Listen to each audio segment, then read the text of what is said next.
So it's past 8. I see Mike there in the conference room. Hello, good morning, Mike. Morning.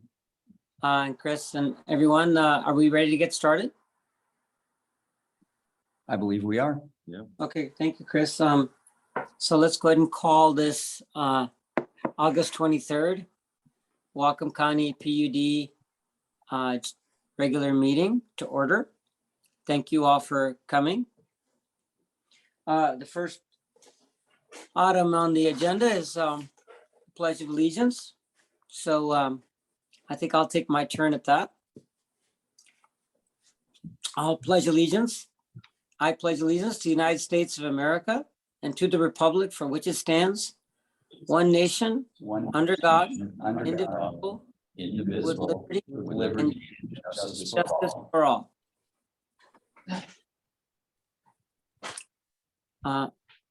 Let's move on to the agenda. Are there any changes or modifications to the agenda? I have none, all tool. I don't And either. I have none. Great. So can I have a motion to approve the agenda? I'll make a motion to approve the agenda as it reads. And I'll second that motion. There's a motion and a second. All those in favor, please signify by saying aye. Aye. Aye. So let's move on to the consent agenda, which is the meeting minutes and the claims. Meeting minutes of August 9th and the claims for today. Any discussion? I have no questions on it. I can make a motion to approve the consent agenda as it reads. I'll second that. There's a motion and a second. All those in favor, please signify by saying aye. Aye. Aye. And now let's move on to our first public comment period. Will Rebecca, will you assist if needed? I'm just looking for any. Yes, I will. I don't see any hands raised at this point in time. Mr. Miracle, do you have a comment? And we have none here in person, Commissioner. Okay. I don't see you, but good morning, Rick. Good morning. He wished you a good morning as well. Yeah, good.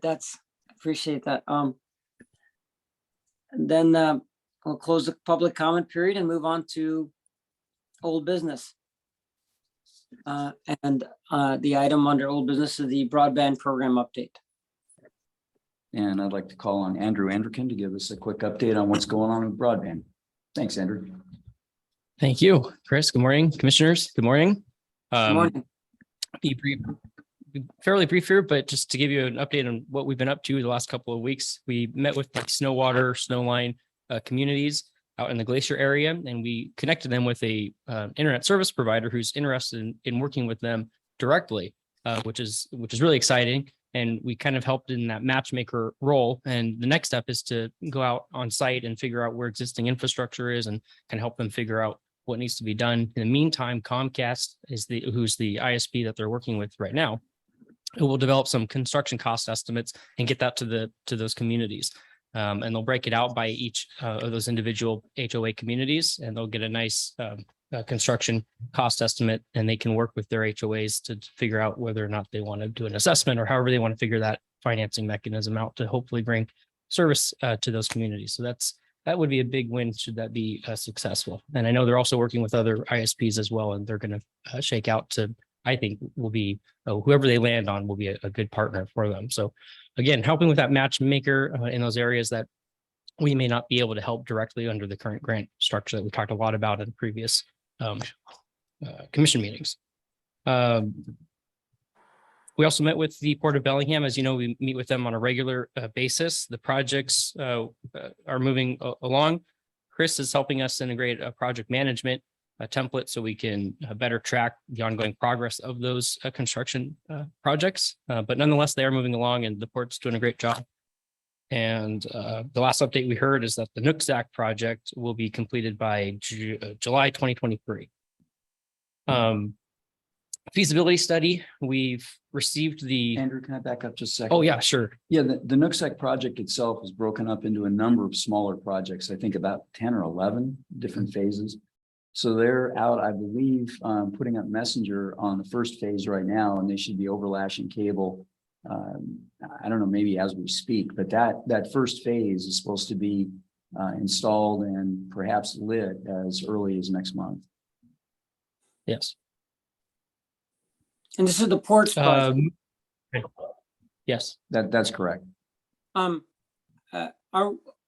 just curious, are we in any way involved in the project materially? Meaning, are we helping to oversee subcontractors or any other capacity, or are we just an observer? Well, we're kind of an observer and providing some project management guidance. I think that's really our role right now, and community support and yeah. An advisor, okay. All right. No, just checking. I mean, I'm no concerns. I just was curious about what our, if we had any official capacity on the tech project. No, we're not party to the IRU that governs it and everything else. So we're any just of trying the- to help. Or any of the construction contracts. That's correct. We're, like I said, we're just trying to help the board on this. Okay.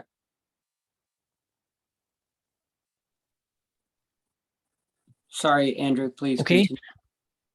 No, that's good. All good questions. And thanks, Chris, for breaking that down for us. I tend to move quickly through these. Moving or shifting gears to the feasibility study, that's also moving along nicely. The KNOW-net portion of the study in terms of breaking out what it would look like is for retail service. Financials are completed, and they're working on developing a narrative for those financials as well. And we'll integrate that into the larger feasibility study. And that's the Petrichor side of the house.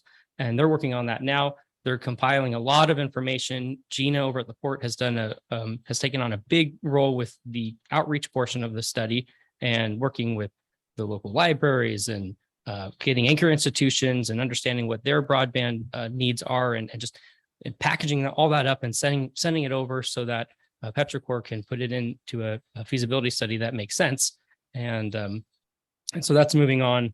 Just so much work there. I just wanted to give Gina a big shout out there. And then lastly, I just want to let you know that we're meeting with our TAG Northwest friends on a regular basis as well. And the last time we met with them, we walked through the GIS mapping tools with them. And so that seems to have somewhat of some utility for the community, which is nice to hear. So I'll kick it over to Chris, just in case I missed anything, but that's the rundown. Thanks for listening. Thank you. Thanks, Andrew. I don't have anything to add. That's a great report. Okay, thanks. I'd like to ask a little Commissioner- bit. Yeah. But I want to Oh, I hear was from. just going to ask if you had any other questions.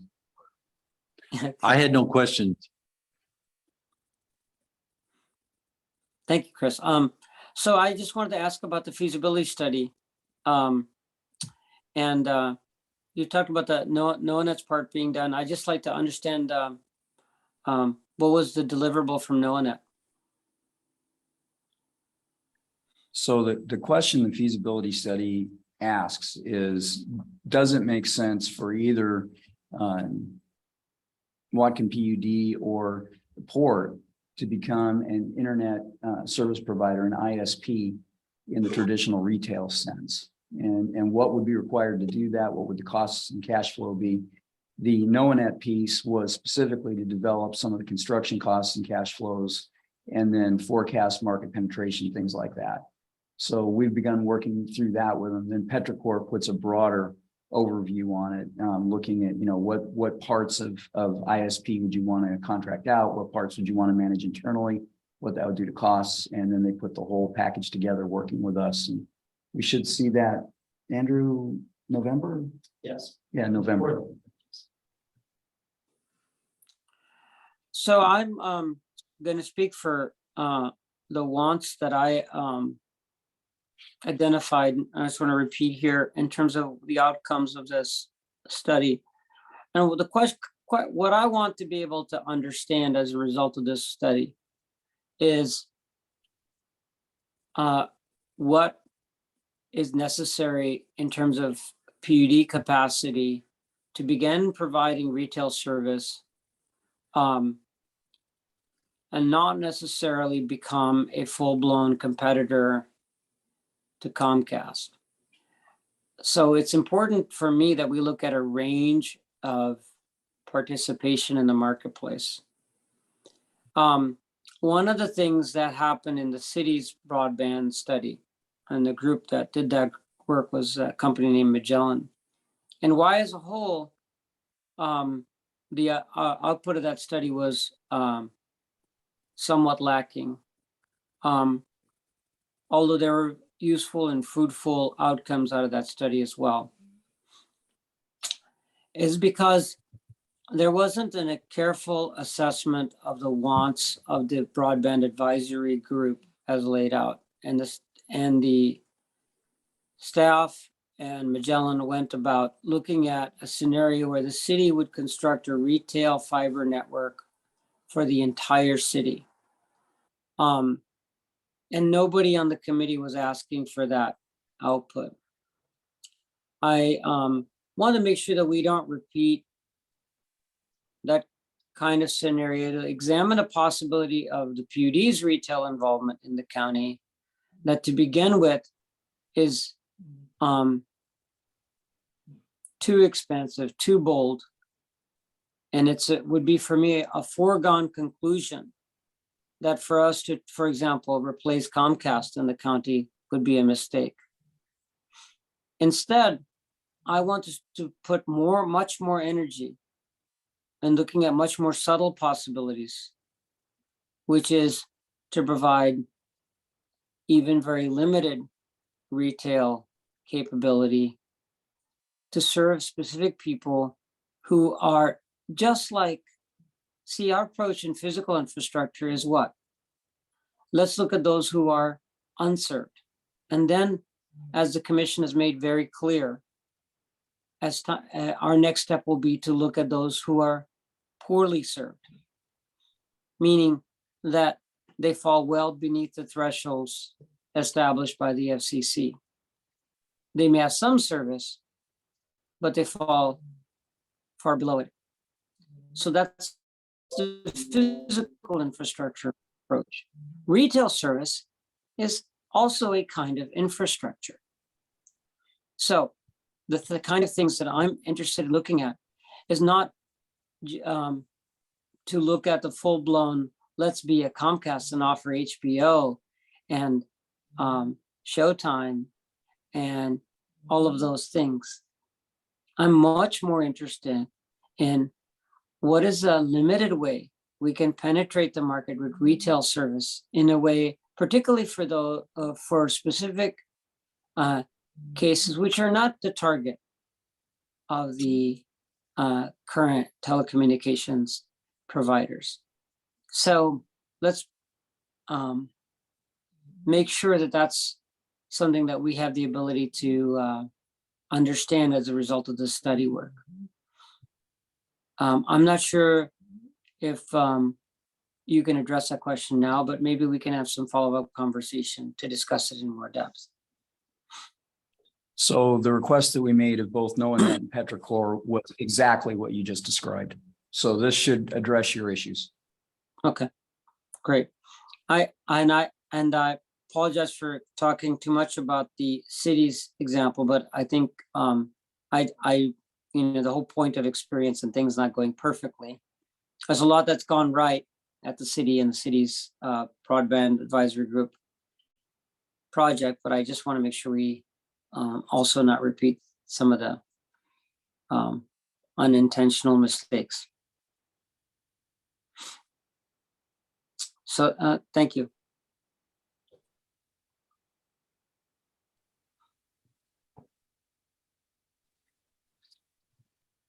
So I think we're ready to move on to new business.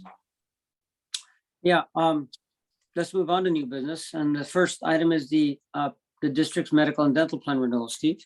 I mean, sorry, Chris. I hope you take that as a It's compliment. okay. I've been called far worse, trust me. So every year, the PUD goes and renews its various benefits packages where they're required. And one of them is our healthcare, vision, and dental. This year, we did a broad look, tried to find out what the best option would be. And what we found was that by re-upping with our current folks, we could reduce our costs a little bit. There was possibility of reducing our costs even more significantly with a third party, but we would have had to start several months earlier, and we couldn't pull that off this year. So that when you look at the memo, what it does is it describes re-upping with our current. So it's our exact current plan, and I believe that the calculated savings is somewhere in the neighborhood of 2%. Which is one of the few times in my 40+ year career in utilities where I've seen health benefits decline in costs. That's just not something. Usually we're delighted if the rate of increase decreases. This time I'm happy to say that we're actually getting an actual decrease, and that's during a highly inflationary time. This all looks like very good news. So if you have any questions, I'd be happy to answer them. Otherwise, I'm asking for your approval on renewing our healthcare benefits. Chris, there was another vendor that we were considering seriously, and I think that's what you're referring to. Is that still in the works for next year's renewal? Yes, we're going to start earlier next year and try and get a full competitive read on what's out there. We went ahead and probably proceeded earlier than we had in past years, even with this. Just not anticipating if we had changed how much extra work would have been required. And so the opportunity is maybe at the in the scheduling of our renewals, maybe moving our renewals up earlier in the year so that we can get the more competitive offers. That's our plan for next year. Great, thank you, and thanks for your work on that. And what sounds like we are saving a little bit. We continue to look for opportunities to save more. Yes, and I would say I don't deserve your thanks. I think that Ann Grimm does. She's the one who did all the work on this, and I will let her know that you were happy with the effort. Yeah. Pardon me, merely the reporter. Yeah, well, yeah. Thanks to the team. I'll let everyone know. Is there anything, Commissioner Murphy, is there anything else we need to talk about under new business? I have nothing else. I will make a motion to continue on with Regents. I'll second that. If you're, Is that okay, John, as far as the motion? Yes. Okay, It there's is. a motion, a second. All those in favor, please signify by saying aye. aye. Aye. Thank you, Mike. And looks like we're on to the general manager's report. I have 3 things to talk about today. Should be very quick. The first is I was invited to go with the Co-Urban group on a study trip, and basically we were going to Denmark, and the issue there is they have a district heating area. They've got some really unique integrated climate solutions between the cities and the federal organizations, and the purpose of the trip was to study that interaction and figure out what, if any, policy recommendations we could make for the region. Unfortunately, I wasn't personally able to attend, but we'll be having the last pre-trip meeting this Friday, and then I'll be available for all of the post-trip meetings. So we'll still get the benefit of all of this. The real benefit is, of course, the city and Whatcom County and us and others working together to affect climate change through policy change. So more to follow on that. Second thing, I'm sorry, go ahead, Commissioner. I'm sorry, I have a little bit of background, so I apologize for that, by the way. But yeah, I'm really grateful that you're participating in this study trip. I've heard some things from the other local electeds who participated, and I think some of who traveled. I wanted to say that when I've looked at activities in Scandinavia, they're certainly very impressive. The things that I have found as irreconcilable differences in their reality and ours are two things. One is that their natural gas prices are substantially higher than ours. And in the US market, natural gas prices have for a long time, until very, very recently in the spot market, that is, clamped our electricity prices and also provide the ability to substitute with cheap energy alternative, regardless of how it's used for heat or for electricity. And that's prevented us to putting a value on co-production of heat that's sufficiently high to pay for things like cogeneration or district energy. So I just wanted to know if you have any thoughts on that particular subject and what we're hoping to learn from these activities, taking into consideration that there's this big difference between them and us.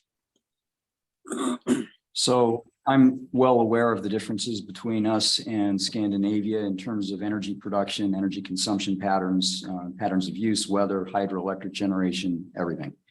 The issue here was not that. It is, how do you get the different agencies to coordinate their efforts to a single end? And they've been very successful doing that in Denmark, and that really is the focus for me. The mechanics of what they're doing is well known, and I'm not going to say trivial, but it's well known. The issue is how did they get all these disparate organizations, including many of their universities, to work together to achieve a really cohesive policy? And that's I think the benefit for our communities and for Whatcom County is finding out how to get all those players on the same page so that they can affect change without disrupting society. And that's where Denmark has been successful. That's what we wanted to learn. Wow, that's so helpful to me, Chris. Thanks for that explanation. So yeah, so I knew that, of course, that you would be very much on top of the different physical realities and market realities there. But now I understand what your thinking is, and I'm excited about that. And so it's even better that you're not alone in that effort, that you're working with a group of leaders in our community, because that will allow all of you to meet together and say, well, why can't we work like this? And I'm excited to see the outcomes of that. And the thing is hosted by the Co-Urban Study Group, which is somehow seconded to WWU. So it's, really tied together and driven by educational institutions, which is where an awful lot of these policy kind of things have to start, because you've got to build the intellectual capital out in the community before you can make progress on some of these things physically. So anyway, that's the focus, and I'll report more as they come back. The second thing is not such good news. We have hit $38,000 on the John Humphreys public records request and climbing. We're still not done. I'll keep you guys posted. This is a very expensive effort, and it is now a significant bill for our customers. And this is beyond a rounding error at this point. So like I said, I'll keep you posted. The third thing that I want to talk about is something that I have very mixed emotions about. Last week, I learned that Dwayne is going to be retiring. So all of you who know Dwayne, please wish him well. He's been here for 13 years. Terrific employee, great guy, good to have around, very can-do. The bad news is that he's leaving. The good news is we've got Kurt and Andrew and others on board who are going to pick up the slack while we figure out exactly what we want to do long-term. The bottom line is, whenever somebody joins an organization, the only thing you know for sure is that they'll eventually leave. We do have plans for that, and I am just so happy when somebody's able to leave on their terms. And that's exactly what's going on with Dwayne, and hopefully he's not going to be a stranger, and we'll wish him all well. Excuse me, Chris, did you have a date when Dwayne will be retiring? Yeah, he's retiring effective the 1st of September. I think his last day is August 30th. Thank you. Well, like I said, I have very mixed emotions on this. I very much appreciate Dwayne and his work for the PUD. He's the one who gave me my tour when I started as a commissioner, and been able to meet with him and talk to him a few times over the years, and I've enjoyed it. I'm sure Commissioner Murphy will have his own accolades for Dwayne, but one of the things I wanted to observe and comment, and hopefully Dwayne will get to hear or see this, is that how much diversity and versatility he demonstrated on the job. It's being a small businessman myself and wearing numerous hats, I have a lot of appreciation for the range of experience that Dwayne, that we didn't necessarily hire him for that diversity, but he brought all these wonderful insights from all of his diversity of experience, and very much appreciate that as well. And a can-do attitude. So I sorry to see Dwayne go. I know he's been happy and at the PUD, and I want him to keep being happy above all. So glad for Dwayne. Mike?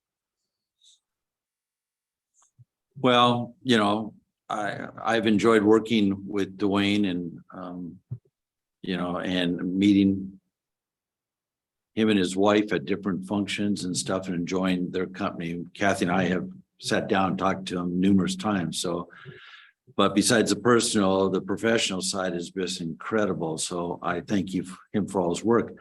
I have mixed feelings on the departure so quickly coming, because normally, Chris, our past practice is when someone leaves, we kind of have the commissioners here and we give them a letter and we do a resolution, so it's in our books, and just take a moment of just focusing on them during our meetings.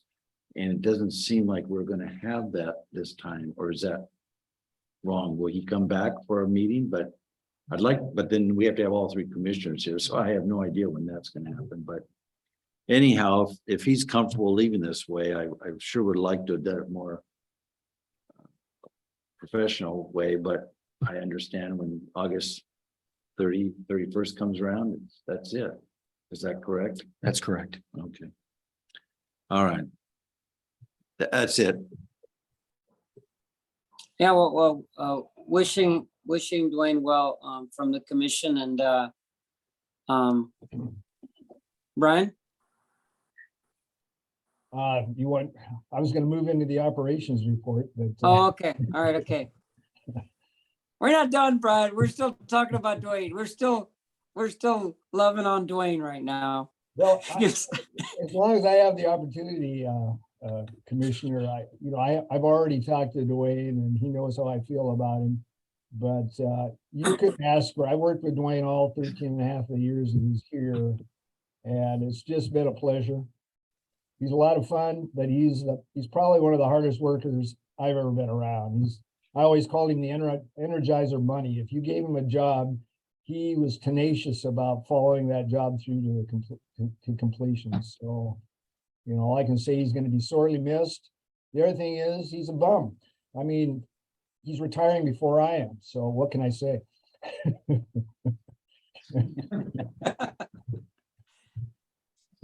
Well, hopefully he'll let you on his boat. Oh yeah, Dwayne would love to have a boat. Yes. Yeah.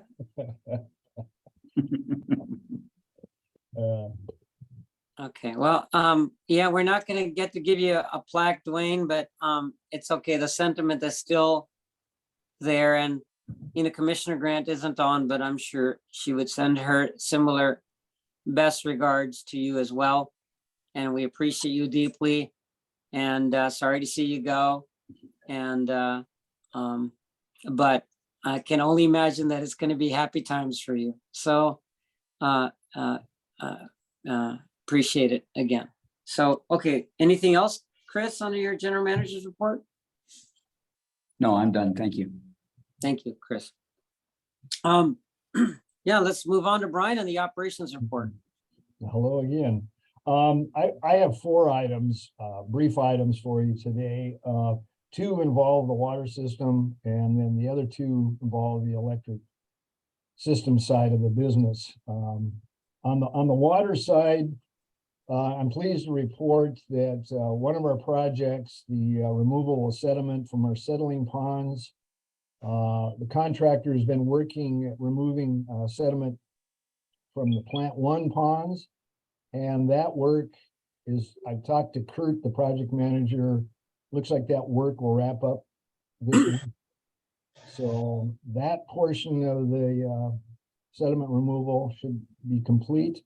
The contractor will then move over to Water Plant 2 and start work there on one of the ponds. So it's nice to see a project that's moving, flowing along, you know, given we've come to report in the past that some of the other projects are getting hung up. So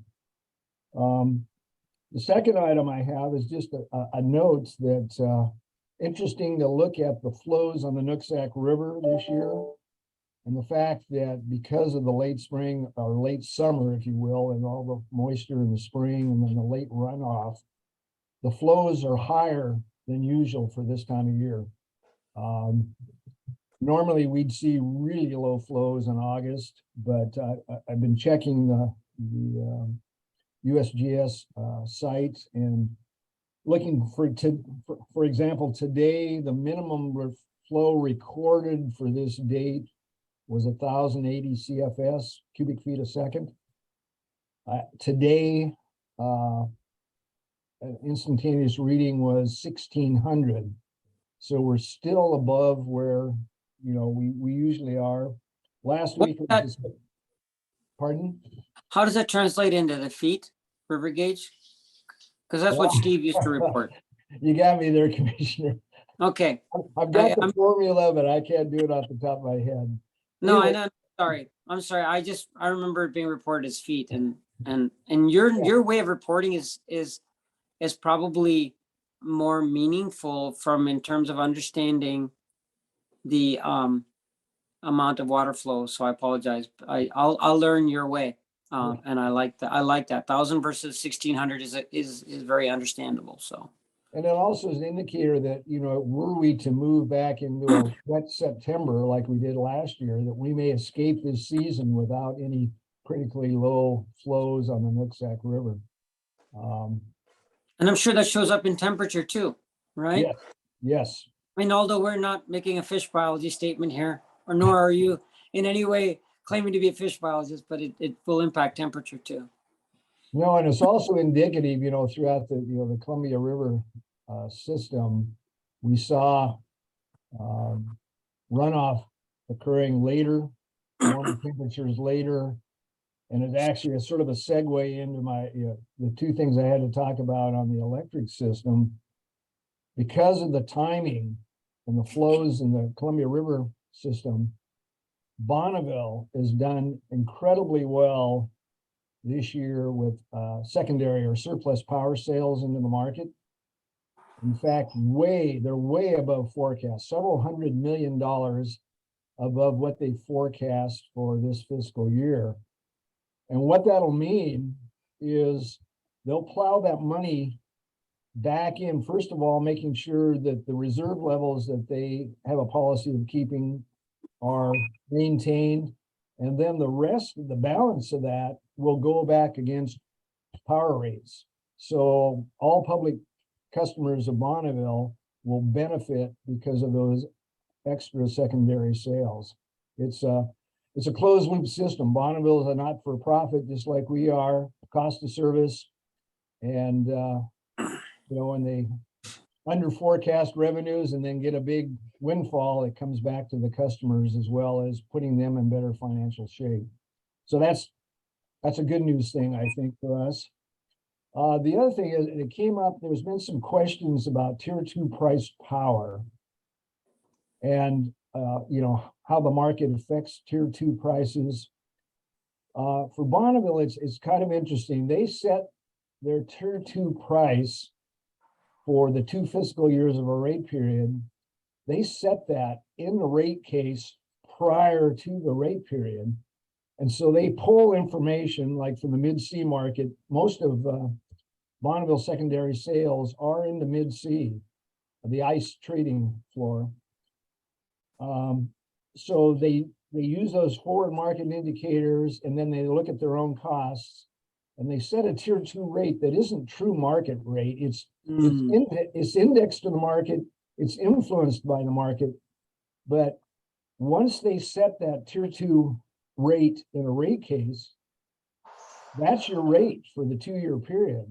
So to give you an example, I pulled mid-C prices for fiscal year. You know, if you match it up with Bonneville's fiscal year, for fiscal year 23, a strip of mid-C would be $68.16 a megawatt hour. The market's moved up. But our tier 2 price for fiscal year 23 is $32.99. So it's not reflective of the current market. It's reflective of a past market when the rates were set. So we have that rate. It's a flat rate, doesn't vary hourly, doesn't vary daily.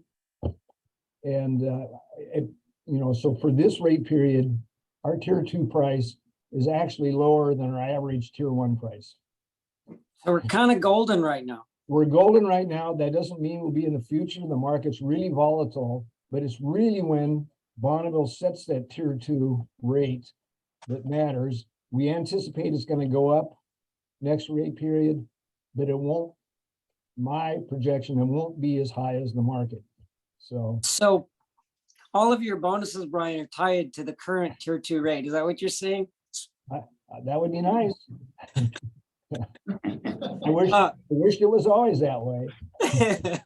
Now, when will the next tier 2 rate be announced? Well, Bonneville's in a rate case now, so we'll get an indication, actually the end of this year, what those rates are going to look like. And the new rates will kick in October of 2023, which is actually Bonneville's fiscal year 24. So we'll get an indication towards the end of this year. And that's basically all I have. I have a question for you, Brian, regarding what you shared with us about BPA and the 100 million profit secondary sales.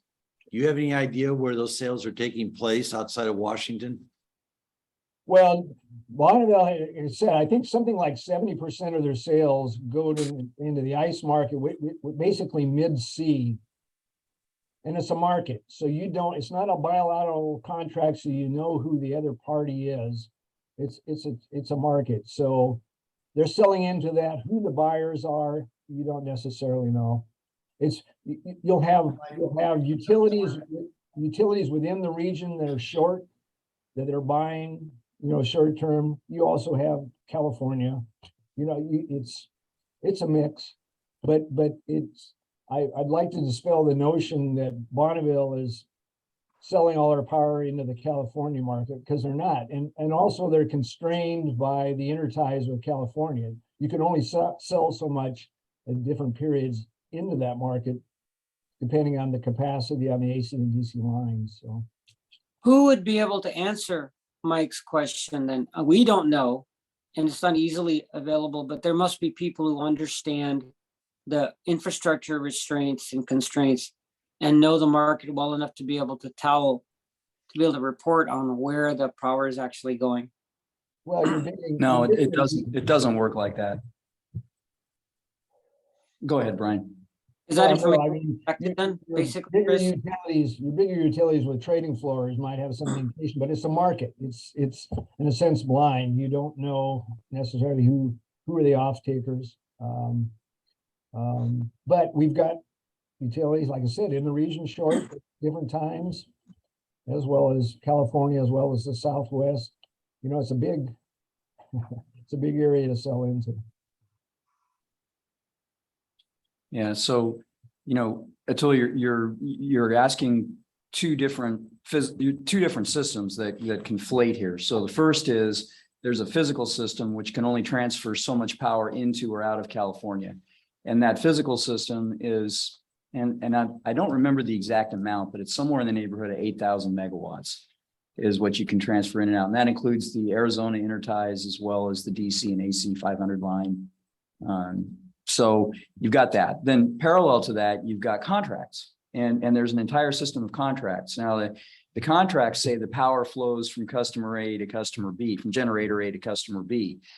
That's what the contract says. The physics of the system tell you that, you know, that customer B is a sink, and they're going to absorb power from the network around them. And it's not necessarily going to come from generator A.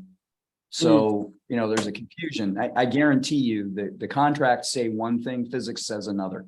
And in a sense, physics always wins. Although John, I defer to you on that. He's smiling. We always win. There you go. Yeah, then you So also, we really, go ahead, Chris. we don't really have a way to match up buyers and sellers of this stuff. It is truly a multilateral market, and ICE acts as a clearing point for the market. But not for the physics. Not for the physics. No. Yeah, and it's the grid operators who are the clearing for the physics, and all right, that and those people are Well, living in a different world, basically, is what you're saying. in a sense, but in another sense, there's a series of under frequency and under voltage relays that are really the clearing of the physics. Mhm. So when you exceed those limits of the intertie, you get rolling blackouts and brownouts in California. And I mean, that's why it's that. and that's why the two groups of people need to talk to each other, right? Absolutely. And then you also get, you know, the hedging activities. So you'll have players in the market that will buy and sell, but they never have any intention of taking physical delivery of the power. Mhm. Like Morgan Stanley or some of those. They're in there too. Mhm. Fun. Thank you, Brian. And I'm the one who asked a question about tier 2, and what the question was inspired by was a conversation with some lay people working around Energy Northwest, and they had expressed some conjecture about prices at DPA going up, but what that was actually referring to was the mid-C spot pricing and not the tier 2 fixed pricing. And I learned something new. Thanks for helping me with that. Okay. Do we have any more questions on the operations report, Mike? I have none, but Rebecca, are you on because you're going to give us an update too? Yes, briefly, I'm going to invite you all, and I'm going to share my screen here right now. Okay, can everybody see that? Yes. Yes, it's working. Great. So I just want to invite all of you, and I will be sending out the links to everyone who's attending the meeting today, but we are coming up on our annual Whatcom Water Week. The PUD is a member of the Whatcom Watershed Information Network, known as WIN. We have been a member with them since 2009. And just briefly background there, this is a group of citizens, agencies, nonprofits, and businesses involved in water and natural resource education in Whatcom County. So WIN is sort of the coordinator for these events, and this is the one that we do every year. And I'm going to scroll down. Just some of the pictures you're seeing are from past events or from our photo contests, and I'm going to briefly just pop in. We have a photo contest that has started. Starts on August 1st and goes through September 30th. And we have several categories: favorite water spot, working for water, protecting and restoring our water. And we've had a really good response from this photo contest. We typically get at least 100 entries, if not more, every year. Dropped off a little bit during COVID. And we give prizes out. We have judges at the end who come in and judge, and also do like a fan favorite photo contest. So this is one of the activities that we sponsor. The other ones that we do are, I'm just going to click right in here. bunch of, we don't host these, we coordinate these. So this, for instance, one of them is by the city of Bellingham. We scoop poop photo contest and prize drawing, all kinds of self-guided lake tours like Lake Whatcom. I'm going to come back to the Plastic Matters community event because that's a big one this year, and going to just go down a little bit. I'm going to send all these links so you can check out it. The event kicks off with one of the events that people might be interested in is a renovation walking tour of the Waypoint Park. That's on Saturday, September 12th. I'm going to go down here to the kickoff event, which is, oh, sorry, I went past it here. Anyway, the kickoff event is Run for the Chums. Here it is. September 10th. That's when it kicks off on September 10th and goes through September 17th is Water Weeks. And this is the kickoff event up in Birch Bay. They've been doing this for several years. And right after that event, they have a family field day at Birch Bay Park. Then the event culminates, ends with the Sea Feast, the annual Sea Feast event, which is separate from a Whatcom Water Week. I mean, we coordinate with them, but this is an event that started several years ago and now has grown very big. Again, the last couple of years, it hasn't been that large of an event, but now because the restrictions are lifted, they'll be coming back to where it's much larger. They'll have education booths there. They'll have all kinds of activities. They have great food there. They have music. And the win is co-sponsoring with CP's this Plastic Matters event. And I'm going to just go to that website. They have a specific website. Again, you can find all this information. I'll send it out to you. This kicks off at the beginning of the Whatcom Water Week, and we're encouraging people to go out and pick up plastic because, as we know, that's a big impact on our environment right now. People will be able to bring their plastic, whatever they collect on Friday the 16th of Sea Feast. We will take that from them and wait. Or what we're going to do is kind of do a volume thing where people will be able to just give us what they have. We'll weigh it, and then we'll put them in a drawing for they'll get different prizes. But the point is to show people how much plastic there is out in our community. And they have created these, local artists have created these wire sculptures that we can put the plastic in so people can see just how much we've collected. This is the first time this event has ever been done. So it's a learning curve for both WIN and Sea Feast. We have some great people working on it, but I just wanted to let everybody know, put it on your calendar starting September 10th through the 17th. We will have the Whatcom Water Weeks going on. And if you have any questions, I'd be happy to answer them. It's a great time. If you've never been to Sea Feast, it's fabulous. They get about 5,000 to 7,000 people at Sea Feast. And that is managed by the nonprofit now that is called Sea Feast. Say, Rebecca,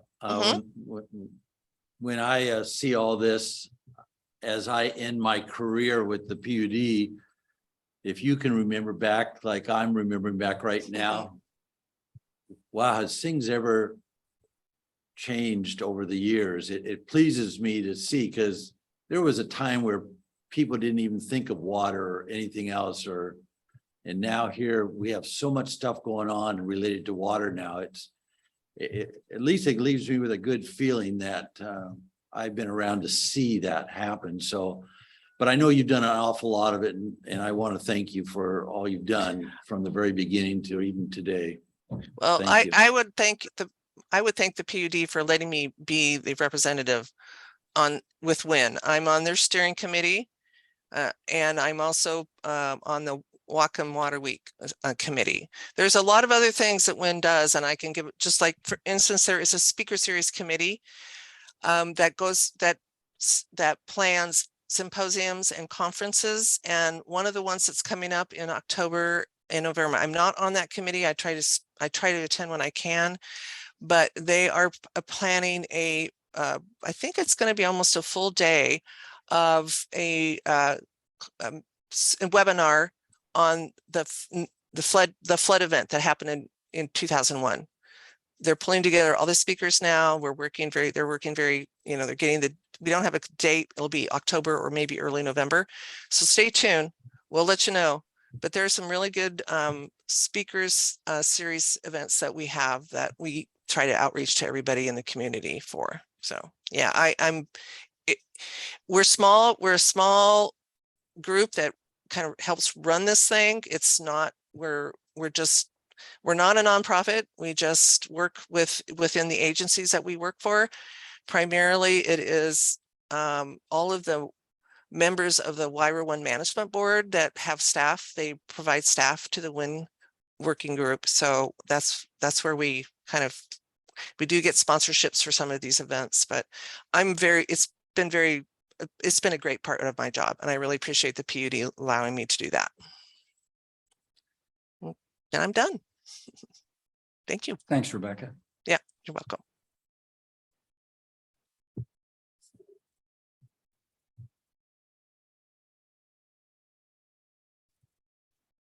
Commissioner Dashmani, I think that takes us to commission reports. And I just wanted to make sure that, I don't know if it was on my end only or others, but Rebecca broke up at the end. We were fine here in the room, but I can't speak for folks that are remote. Okay. Sorry about that. And it probably wasn't you then, Rebecca. It was probably my connection.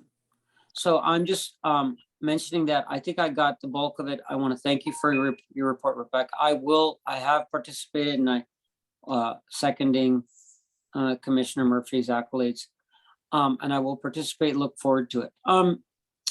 But I also want to mention that if Chris, could you be on point to let me know right away if I break up in my communication for the rest of the meeting?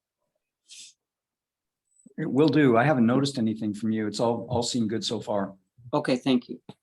So let's move on to commissioner reports. Commissioner Murphy, would you like to go first? Yeah, too. I honestly don't have anything to tell you.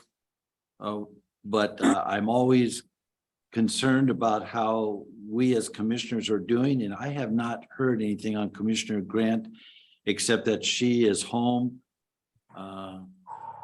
with a baby boy. So does anybody, Chris, have you heard anything from? No, I specifically let her know I'd leave her alone, and she's reach out to us if she needs anything. Okay. Well, hopefully all she's doing well, and looking forward to having her come back and we can be a board of 3 again. Right, I second that. And also wishing Commissioner Grant and their young one and their family the best. We'll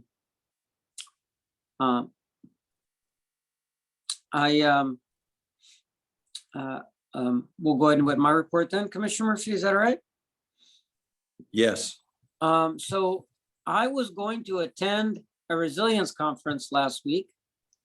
I had a medical emergency, not myself, but for my girlfriend that took me away from that conference. I regret that I missed the conference. I've been doing reconnaissance and follow-up with participants who spoke about the subject of resilience. And I'll still do my best to tabulate what our community is doing on the subject of resilience over the next few days and attempt to give an insight to the subject of resilience. But I apologize, I was not able to complete that task that I intended to complete. The medical emergency has been resolved, and there's no reason to worry about me or anyone else regarding that at the present time. So I wanted to just repeat again that September is going to be a busy month for meetings. I'll be traveling to Olympia for WAPUDA and then Spokane for the Water Committee in Olympia. And I look forward to sharing what I learned out of those meetings with the team. As far as the broadband committee, it is essentially wrapped up. There's one final meeting that has just been scheduled to approve by the voting members, of which I am not one, a policy recommendation to the city council. And the centerpiece of that policy recommendation is a proposal for the city to resource either internally or externally, one of the possibilities being external support to more seriously manage the city's existing fiber network and to expand that fiber network to provide services to the community. So that's one. There's also some ongoing recommendations. There's also a recommendation to the city council to let the committee continue to exist in some ongoing capacity, particularly as it relates to assessing and advancing digital equity in Bellingham. And the oversight of digital equity. So digital equity means that there are people who might have access, meaning wires might go near their place of residence, whether they own or rent, but they can't, they may not be able to afford that access. And so that lack of affordability for that access could be a combination of factors. And the question is being discussed at a statewide level. There's resources being provided at the statewide level. And there may be things that the city can do to help its residents who have access, but not necessarily are getting the data, meaning the wires going by nearby them, but they're not actually able to benefit from the wires, fiber optic cables or whatever. So that's an update on the city. Yeah, those are my updates for today.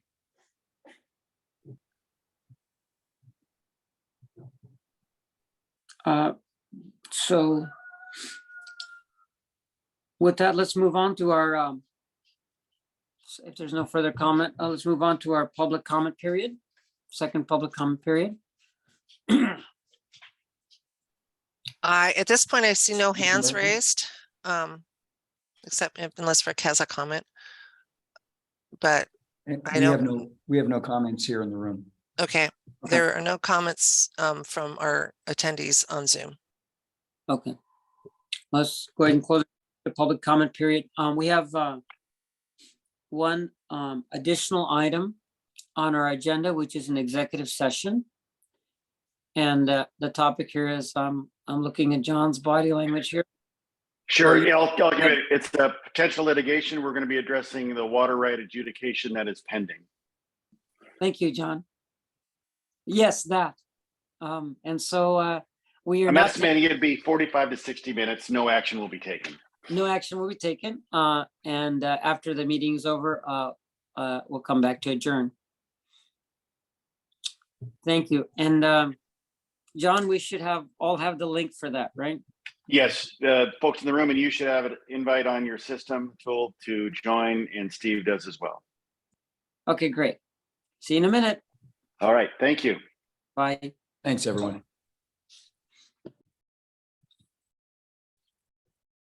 By the way, the river is 4.31 feet.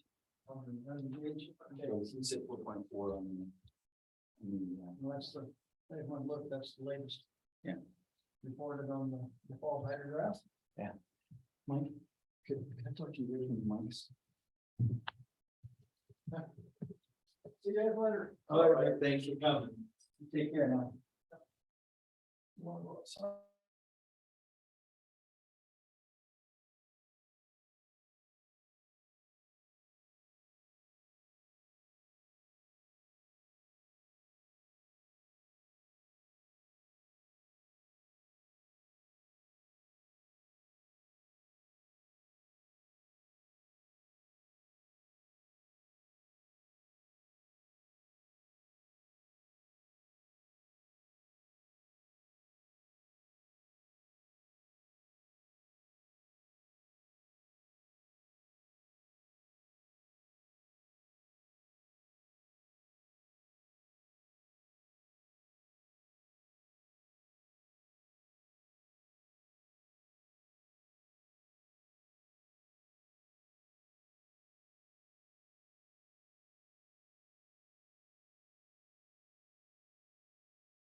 So what I've done today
I'm just waiting for Mike Murphy and Chris to rejoin from the executive session. There we go. Mike, are you still there?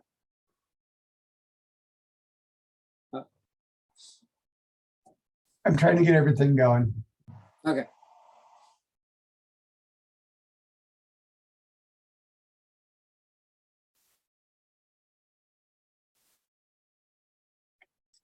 Okay, great. Well, we had a great conversation, executive session as indicated, and as stated, there was no action taken.